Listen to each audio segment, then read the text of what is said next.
Jadi lah. Okay. Bismillahirrahmanirrahim. Assalamualaikum warahmatullahi wabarakatuh. Today our group would like to present about the assignment Islamic Wealth Management, which is MGP 3643, prepared for Sir Badrul. So I would like to introduce our group member name.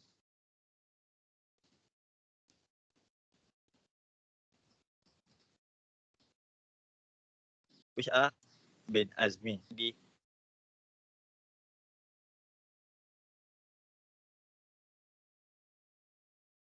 So for introduction, a private retirement program is a long-term investment strategy that allow individuals to save for their retirement. It is in addition to the required contribution to the EPF. Individual can pick from a variety of retirement fund in each PRS according on their personal retirement objective, goals, and risk appetite. The fund selection in a PRS must be compatible with the goal of increasing retirement saving while also ensuring a sensible risk dispersion. The Security Commission Malaysia provides suggestions to the government to speed up the growth of the private pension market in Malaysia, which led to the creation of the Private Retirement Plan Framework. Private retirement plans are an important part of the private pension business with the goal of increasing Malaysia's living standard in retirement by allowing them to save more money. Malaysia's statutory retirement saving program will be supplemented by the PRS industry, which is the third pillar of a multi-pillar pension structure. The PRS framework is made up of licensed PRS provider who each provide a variety of fund alternative under a PRS where the assets are separate and kept in trust by independent scheme trusters. The bill also provides for the formation of a private pension administrator who would be responsible for the implementation of a PRS industry-wide administrative system. A solid regulatory and supervisory structure underpins the framework, which is based on the ASIS regulatory goals of providing robust PRS sector regulation and supervision, encouraging trust and confidence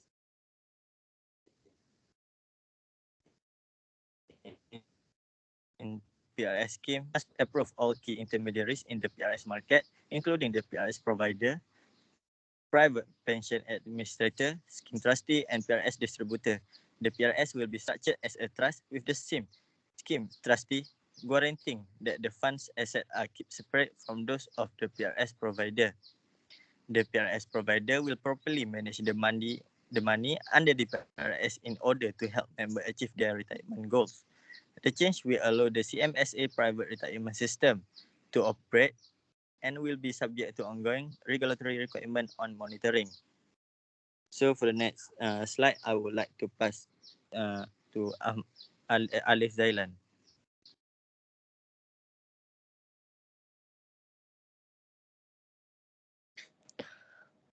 What are two similar products from different financial institutions?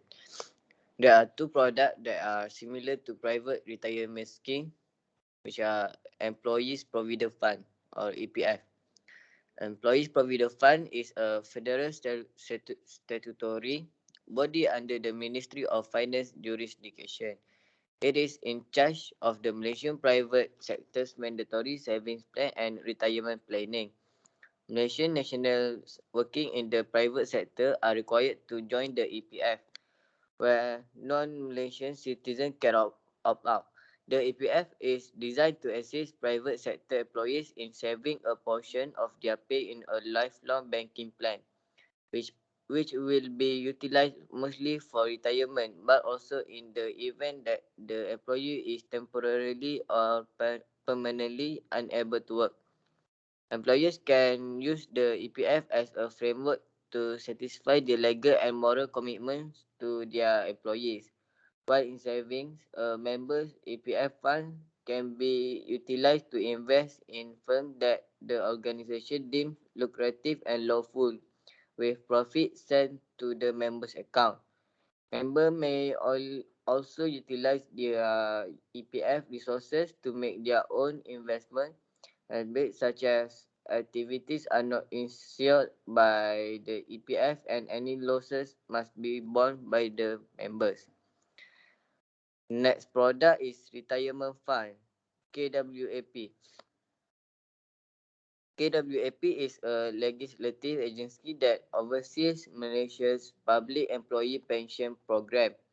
KWAP is the investment manager of the retirement fund, which is used to fund the governance pension liabilities and is also in charge of the administration and payment of public sector retirees' pension. The Malaysian federal government, statutory agency and local government all contribute to the fund. The payments are invested in a combination of stocks, bonds, property, private equity and infrastructure by the fund, with the investment profits used to cover the government pension obligation. The investment philosophy and asset allocation strategy of the fund are determined by the investment panel. The Pension Services Department in Cyberjaya is run by KWAP and is responsible for the payment of pensions and other benefits to state retirees. Okay, that's all from me. I will pass to Ahmad Shafiq. Okay, first, the background of product, which is we have two product, which is EPF and KWAP. First is EPF, the Employees Provident Fund. EPF, founded in 1951, is one of the world oldest and largest pension plans. Its mission has been to serve as a social security organization in Malaysia, particularly delivering retirement benefit to private sector and pensionable workers. EPF has invested its asset in a diverse asset class portfolio that includes government bonds and securities, private and public share, money market instrument, and real estate since its foundation in 1951. EPF have 13.6 million members as of December 31, 2012, with 6.4 million of them actively contributing. EPF have 502,863 contributing employees as of the same date. The EPF is designed to assist private sector employees in saving a portion of their pay in a lifelong banking plan, which will be utilized mostly for retirement, but also in the event that the employee is temporarily or permanently unable to work. Employers can use the EPF as a framework to certify their legal and moral commitment to their employees. As of 2012, the EPF operates by forcing each member to contribute at least 11% of his of a monthly pay to saving account, while the member employer is also required to contribute at least 12% of the employee's salary to the saving account at the same time. So next is KWAP. Prior to the foundation of KWAP, the Malaysian Government Public Pension Fund was administered by the Pension Trust Fund, whose operation were overseen by the Accountant General. The Pension Trust Fund has grown from an 500 million government donation in 1991 to 14 billion in 2007. The Pension Trust Fund was founded in March 2007 under the Retirement Fund Act, and KWAP absorbed all of the Pension Trust Fund authorities, duties, operation, asset and obligation. In November 2015, KWAP was selected as the government agent for overall pension management and payment operation, replacing the Post-Pension Service Division of the Public Service Department. So next, I will show the chart of the performance of the two product, which is first is EPF. This is the chart of EPF, and the second is the chart of KWAP. So next, I will pass to Muhammad Shafiq RUSYAIDIE bin AZMI. Okay, so next is I will explain the feature or the characteristic of the products and highlight. There are 4 differences between the product. Um, First of all, there is contribution. So for EPF, employee contribution is 12% of the total basic salary and dearness allowance. The employer's contribution is also of the same amount for only your contribution. For KWAP, employee and government contribution is 10% of your basic salary plus DA for the Tier 1 category. For Tier 2, there is no limit on the amount and there is no contribution from the employer. So next is the withdrawal. So for EPF, it can be withdrawn before 5 years of service under special circumstance and is taxable. If an employee is unemployed continuously for 16 days, then the balance can be withdrawn after 15 years. For KWAP, there is a premature exit is only applicable after 3 years. So only 20% can be withdrawn and the rest 80% to be used to buy an annuity. Next is the return.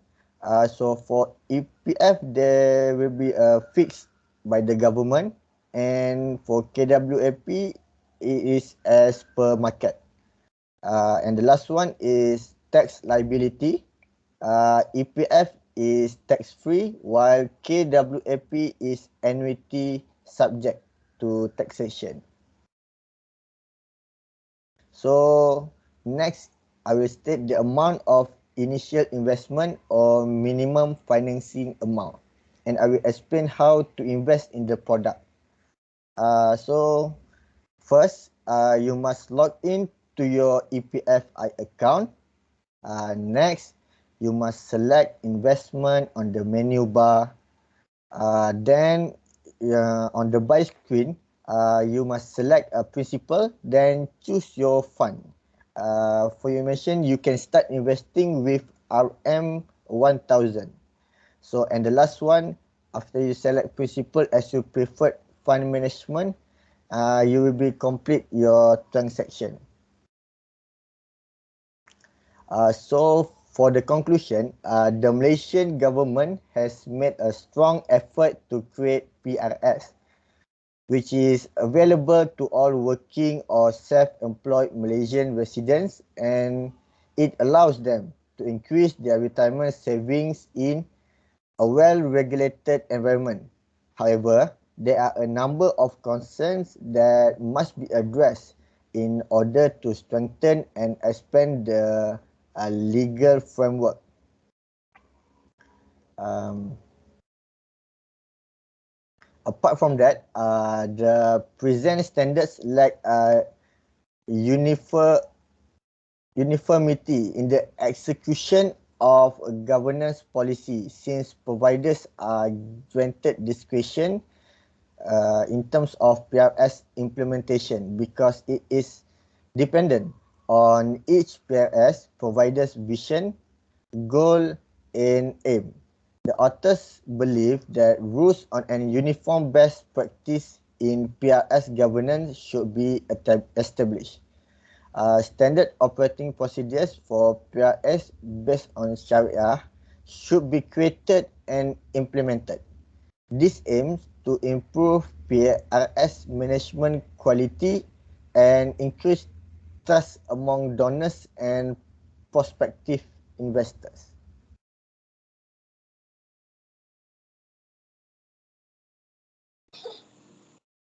And that's bring us to the end. I would like to thank you for your cooperation and attention today. Thank you.